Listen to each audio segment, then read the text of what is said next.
दोस्तों स्वागत है आपका बेहद बड़ी और महत्वपूर्ण खबरों में। दोस्तों आपको बता दें आज की बड़ी खबरों के बारे में। जी हां, बात करें अगली बड़ी खबर के बारे में। यदि आपके पास राशन कार्ड नहीं है तो भी इस राज्य में आपको मिलेगा राशन। जी हां दोस्तों, बात करें अगली बड़ी खबर के बारे में। 3 मई को खत्म होने वाला लॉकडाउन के बारे में। 3 मई से कौन कौन सी सुविधाएं हैं सरकार द्वारा चालू की जाएंगी और कौन कौन सी सुविधाएं रहेंगी बंद, जानेंगे विस्तार से। जानेंगे किन लोगों को मिलेगा फ्री राशन। आर्थिक कमजोर लोगों को रुपए 6,000 का भरण पोषण भत्ता मिलेगा। इस राज्य सरकार से किन लोगों को मिलेगा फायदा, बात करते हैं अगली बड़ी खबर के बारे में। योगी सरकार है, किसानों को दिया सबसे बड़ा राहत पैकेज। किन किन लोगों को मिलेगा फायदा, जानेंगे विस्तार से। अगली बड़ी खबर आ रही है, नीतीश कुमार ने किया बड़ा ऐलान। इससे किन किन लोगों को मिलेगा फायदा, जानेंगे विस्तार से। अगली बड़ी खबर जो आ रही है उससे जानना आपके लिए बेहद जरूरी है। पीएम मोदी ने किया अब तक का सबसे बड़ा ऐलान। किसानों को दिया राहत पैकेज। इससे किन किन लोगों को मिलेगा फायदा, जानेंगे विस्तार से। पीएम मोदी ने किया अब तक का सबसे बड़ा ऐलान। किसानों को दिया राहत पैकेज। इससे किन किन लोगों को मिलेगा फायदा, जानेंगे विस्तार से। तो दोस्तों आज हम आपको वीडियो में इन सभी महत्वपूर्ण खबरों के बारे में बताने वाले हैं। वीडियो को ध्यान से आखिर तक देखते रहें ताकि आपसे एक भी बड़ी खबर मिस ना हो जाए। और आप भी चाहते हैं कि भारत में फैली महामारी जल्द ही खत्म हो जाए तो इस वीडियो को एक लाइक करें। दोस्तों इससे पहले जान लेते हैं चीनी कोरोना वायरस के अपडेट के बारे में। अब तक भारत में संक्रमित मरीजों की संख्या बढ़ती ही जा रही है। देश में कोविड-19 के अब तक कुल 26,917 मामले सामने आ चुके हैं। इनमें से 20,177 एक्टिव मरीज हैं, जिसमें से 5,914 मामले सही हो चुके हैं और 826 लोगों की मौत हो चुकी है। सबसे ज्यादा मामले महाराष्ट्र में है, इसके बाद गुजरात और राष्ट्रीय राजधानी दिल्ली का नंबर है। देश में सबसे ज्यादा मामले महाराष्ट्र में, यहाँ अब तक 7,628 केस सामने आ चुके हैं और 323 लोगों की मौत हो चुकी है। देश के 32 राज्य केंद्र शासित प्रदेशों में कोरोना वायरस के मामले पाए गए हैं। सबसे ज्यादा मामले महाराष्ट्र में पाए गए हैं। यहाँ 7,628 लोग कोरोना की चपेट, इनमें से 1,076 लोग ठीक हुए हैं और 323 लोगों की मौत हो चुकी है। आंध्र प्रदेश में 1,097, अंडमान निकोबार में 33, अरुणाचल प्रदेश में 1, असम में 36, बिहार में 251, चंडीगढ़ में 30, छत्तीसगढ़ में 37, दिल्ली में 2,625 और गोवा में 7 मामले आए। हालांकि अब गोवा के सभी मरीज ठीक हो चुके हैं। इसके अलावा गुजरात में 3,071, हरियाणा में 289, हिमाचल प्रदेश में 40, जम्मू कश्मीर में 494, झारखंड में 67, कर्नाटक में 501, केरल में 458, कर्नाटक में 501, केरल में 458, लद्दाख में 20, मध्य प्रदेश में 2,096, मणिपुर में 2, मेघालय में 12, मिजोरम में 1, उड़ीसा में 103, पांडुचेरी में 7, पंजाब में 298, राजस्थान में 2,083, तमिलनाडु में 1,821, तेलंगाना में 991, त्रिपुरा में 2, उत्तराखंड में 50, उत्तर प्रदेश में 1,843 और पश्चिम बंगाल में 611 मरीज कोरोना वायरस से संक्रमित पाए गए हैं। दुनिया भर में कोविड-19 से 2 लाख से ज्यादा लोगों की मौत हो चुकी है। वहीं भारत में 800 से ज्यादा लोग अपनी जान गंवा चुके हैं। कोरोना को फैलने से रोकने के लिए भारत के साथ साथ दुनिया के कई देशों में लॉकडाउन लगा दिया गया है। भारत में 3 मई तक लॉकडाउन लागू है। लॉकडाउन की वजह से भारत के कई नागरिक दूसरे देशों में फंसे हैं, जिन्हें वापस लाने के लिए सरकार योजना बना रही है। विदेश मंत्रालय इसके लिए नागरिक उड्डयन मंत्रालय, एयर इंडिया, राज्य सरकारों और विदेशों में स्थित भारतीय मिशन से संपर्क कर उन भारतीयों को वापस लाने की योजना पर काम करना शुरू कर दिया है जो वापस स्वदेश लौटना चाहते हैं। दोस्तों हो सकता है जब तक आप इस वीडियो को देख रहे हो तब तक ये आंकड़ा और भी बढ़ जाए।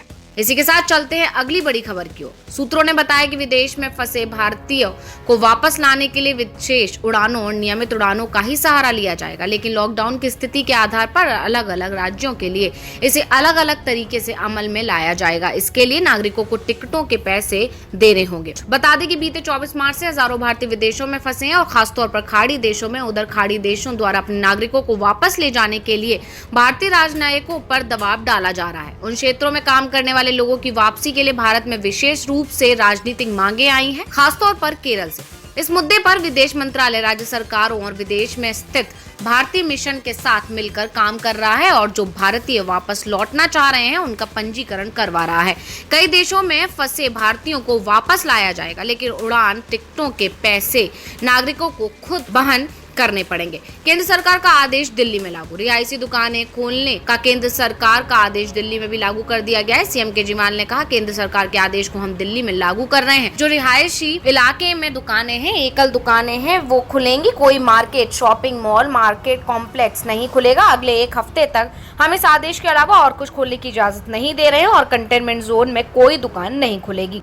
इसी के साथ चलते हैं अगली बड़ी खबर की ओर। महाराष्ट्र के सीएम उद्धव ठाकरे बोले प्रवासी मजदूरों को बस से घर भेजने की व्यवस्था करेंगे, राज्य सरकारों से हो रही है बात। उद्धव ठाकरे ने कहा कि यूपी और बिहार के लोग अपने गांव जाना चाहते हैं, हम उन्हें वापस भेजने का इंतजाम करेंगे। उन्होंने कहा कि कल प्रधानमंत्री से फिर बात होगी। इसके साथ ही उन्होंने लोगों से अपील की कि अगर लक्षण दिखे तो जाकर टेस्ट कराएं। उद्धव ठाकरे ने कहा, मैं परप्रांतीय मजदूरों से कहना चाहता हूँ कि आपके लिए लगातार चर्चा जारी है, लेकिन अब ट्रेन शुरू नहीं होंगी क्योंकि इससे खतरा बढ़ सकता है। जो हो सकता है वो बात कर रहे हैं। कोटा में हमारे कुछ छात्र हैं, उनके लिए लगातार बात चल रही है, रास्ता निकालने की कोशिश की जा रही। हमारे यहाँ बिहार और यूपी के लोग अटके तो नहीं है, लेकिन वे अपने गांव जाना चाहते हैं, उन्हें हम भेजने के इंतजाम करेंगे। ट्रेन तो नहीं चलेगी, लेकिन राज्य सरकारों से बातचीत चल रही है, हम उन्हें बस से भेजेंगे। कल प्रधानमंत्री से दोबारा बात होगी, अगर लक्षण दिखे तो टेस्ट कराएं।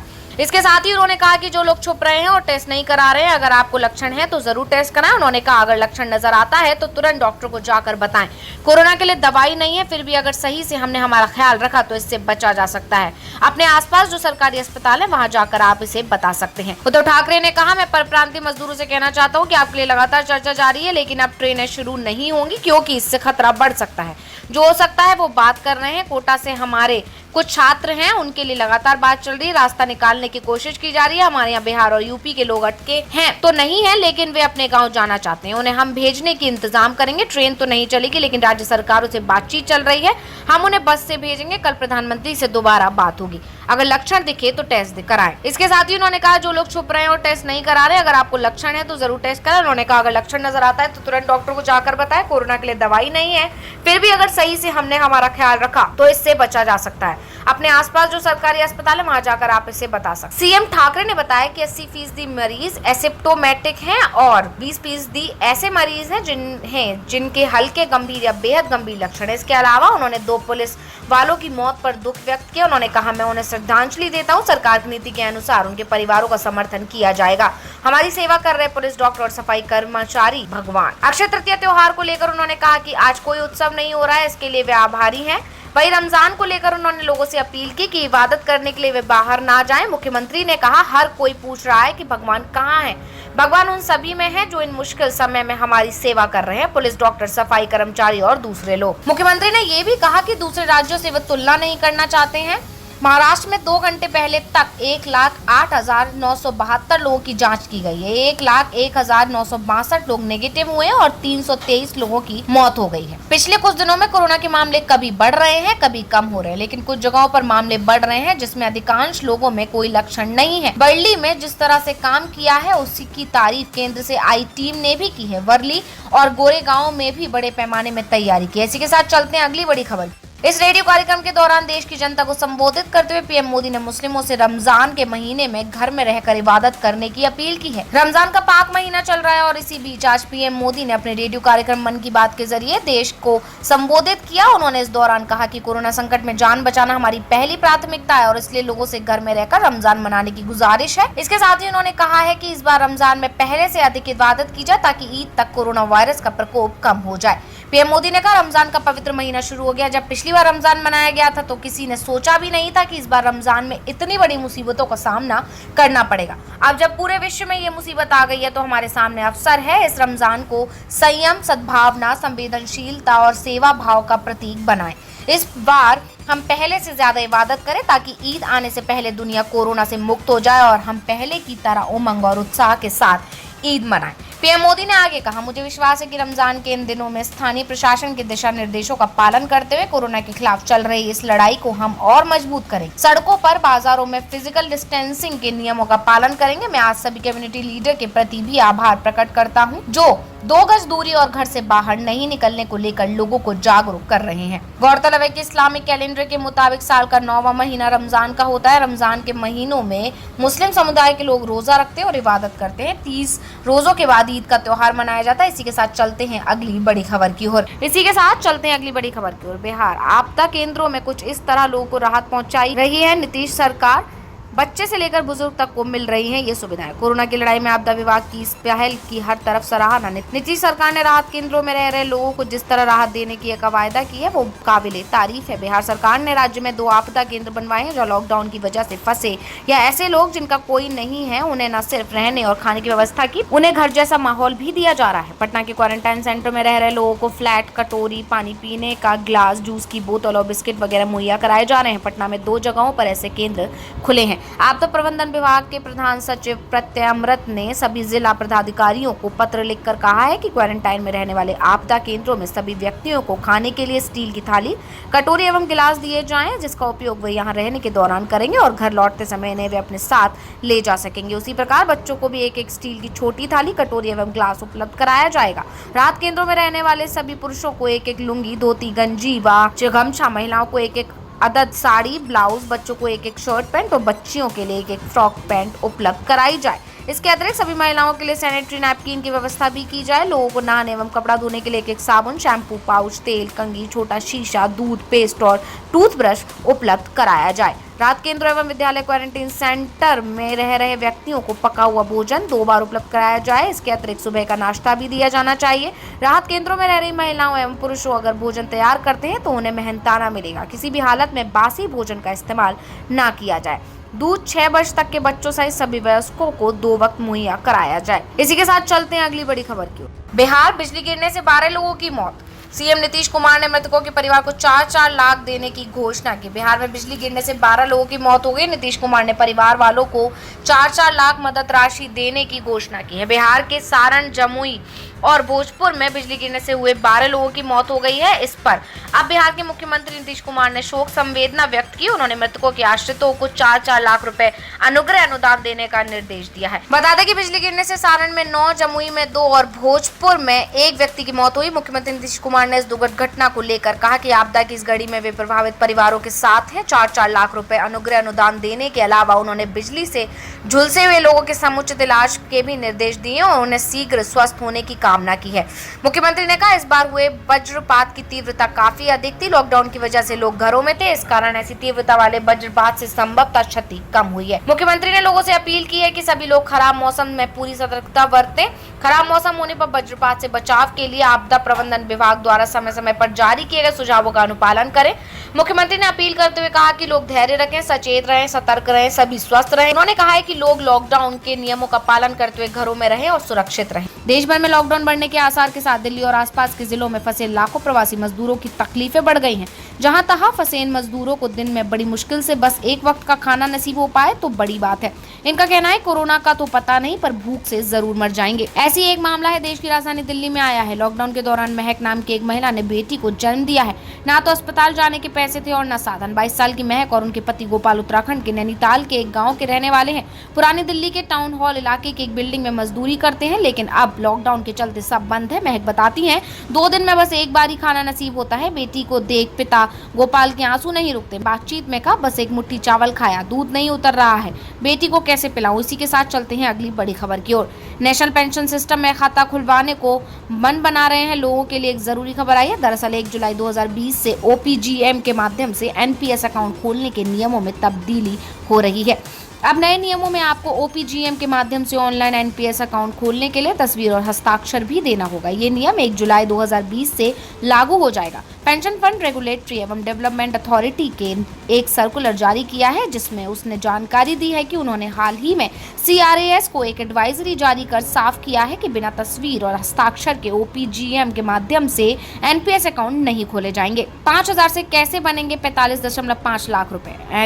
NES में जुड़कर आप बड़ा फायदा हासिल कर सकते हैं। NPS कैलकुलेटर के अनुसार अगर कोई व्यक्ति 30 साल का है और अभी से वो हर महीने 5,000 का निवेश करता है तो रिटायरमेंट के बाद उसे हर महीने 22,279 रुपए का पेंशन मिल सकता है और करीब 45.5 लाख रुपए वो बना सकता है। NPS अकाउंट कौन खोल सकता है? आपको बता दें नेशनल पेंशन सिस्टम से 18 साल से लेकर 60 साल तक का कोई भी वेतनभोगी व्यक्ति जुड़ सकता है। हालांकि पहले इससे सिर्फ सरकारी कर्मचारी ही जुड़ पाते थे, लेकिन 2009 से प्राइवेट सेक्टर में काम करने वाले कर्मचारियों के लिए भी इस स्कीम को खोला गया। NPS खाता कितनी तरह का होता है? NPS में 2 तरह के खाते खोले जा सकते हैं। पहले खाते को टियर 1 कहते हैं उसमें अकाउंट खुलवाने वाला 60 साल की उम्र तक पैसा नहीं निकाल सकता, जबकि दूसरे यानी टियर 2 खाता बचत खाता की तरह होता है। इसमें ग्राहक कभी भी जरूरत पड़ने पर अपने हिसाब से पैसे निकाल सकते हैं। इसी के साथ चलते हैं अगली बड़ी खबर की ओर। मंत्रियों से बोले पीएम मोदी, लोगों की परेशानी करे दूर, सोशल डिस्टेंसिंग का पालन जरूरी।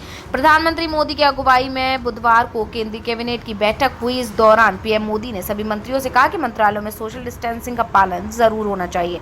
देश में जारी कोरोना वायरस के महासंकट के बीच बुधवार को प्रधानमंत्री नरेंद्र मोदी की अगुवाई में कैबिनेट बैठक हुई। इस बैठक में स्वास्थ्य कर्मियों की सुरक्षा को लेकर एक महत्वपूर्ण अध्यादेश पास किया गया है।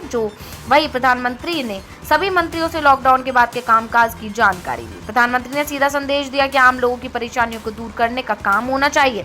सूत्रों के मुताबिक प्रधानमंत्री नरेंद्र मोदी ने कैबिनेट बैठक में कहा कि लॉकडाउन में जनता की परेशानियों को दूर करने के लिए हर जरूरी कदम उठाया जाना चाहिए, इसमें कोई देरी नहीं होनी चाहिए। साथ ही प्रधानमंत्री ने ये भी कहा कि सभी मंत्री इस बात का भी ध्यान दें कि मंत्रालय में सोशल डिस्टेंसिंग का पालन होता रहे। गौरतलब है कि देश में 24 मार्च से ही लॉकडाउन जारी है, लेकिन लॉकडाउन 2.0 के बाद केंद्रीय मंत्रियों को मंत्रालय आकर काम करने को कहा गया था। हालांकि इस दौरान सोशल डिस्टेंसिंग का पालन कम से कम स्टाफ के लिए निर्देश भी जारी किए गए थे।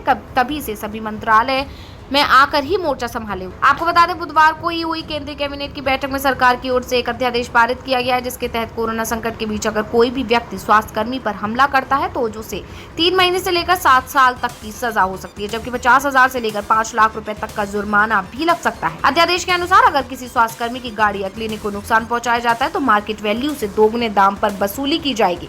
इस अध्यादेश को गुरुवार सुबह राष्ट्रपति रामनाथ कोविंद ने भी मंजूरी दे दी। गौरतलब है कि लॉकडाउन 2.0 की मियाद 3 मई को खत्म हो रही है।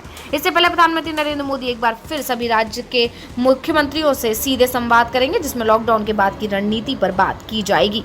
इसी के साथ चलते हैं अगली बड़ी खबर की ओर। जैन रामायण में भगवान राम ने नहीं बल्कि लक्ष्मण ने किया था रावण का वध, जाने अन्य बातें। जैन रामायण, जी हाँ, जैन धर्म में भी रामायण है, लेकिन ये उस तरह की रामायण नहीं है जिसका वर्णन तुलसीदास जी ने रामचरितमानस में किया है। ये जानते हैं जैन रामायण की कुछ खास बातें। जैन धर्म में रामायण को पौमाचरित कहा गया है। जैन रामायण में लंकेश यानी रावण का वध प्रभु श्री राम नहीं बल्कि लक्ष्मण जी करते हैं। वही इस रामायण के अंत में भगवान राम को एक जैन मुनि के रूप में प्रदर्शित किया गया है। इस रामायण की भाषा प्राकृत है, जिसे बिमलासुरी ने लिखा है और जो बहुत बड़े संत थे। इन्होंने जैन महाभारत भी लिखी थी। जानकर मानते हैं कि बिमलासुरी ने यह 3री या 4वीं शताब्दी में लेखन कार्य किया। राम वनवास, जैन रामायण के अनुसार कैकेयी के राम को वनवास के लिए बाध्य नहीं किया, उन्हें भरत के मुनि बन जाने का भय था। इसी भय के कारण उन्हें विचार आया कि अगर भरत पर राजपाट की जिम्मेदारी भरत को दे दी गई तो वो जैन साधु नहीं बन सकते हैं। वही जब ये बात प्रभु राम का पता चली तो वे अपने मन से वनवास को चले गए। बाली ने अपनाया जैन धर्म। बाली प्रसंग जैन रामायण के अलग हैं। जैन रामायण के अनुसार बाली को हटाकर जब सुग्रीव को सिंहासन सौंपा गया तो बाली ने जैन धर्म अपना लिया। रावण वध, इस रामायण की खास बात यह है कि इसमें रावण का वध भगवान राम नहीं करते बल्कि लक्ष्मण जी रावण का वध करते हैं। इस रामायण में रावण को एक न्यायप्रिय राजा के तौर पर बताया गया है जो जैन धार्मिक स्थलों की रक्षा करता है। उसकी सिर्फ एक कमी बताई गई है, सीताहरण रावण का सबसे बड़ा दोष बताया गया है। लंका से विजय प्राप्त कर लौटने के बाद अयोध्या की गद्दी प्रभु राम को सौंप दी जाती है। बाद में जब लक्ष्मण की मृत्यु हो जाती है तो राम राजपाट त्याग कर जैन साधु बन जाते हैं। जी हाँ दोस्तों, इससे आपको बहुत कुछ महत्वपूर्ण खबरें और ताज़ा खबरों की जानकारी मिली होगी। बस इसके बदले मैं चाहता हूँ कि इस वीडियो को लाइक करें, शेयर कर दें, और क्योंकि आपके लाइक करने शेयर करने से मेरी मेहनत का फल मिलता है। धन्यवाद।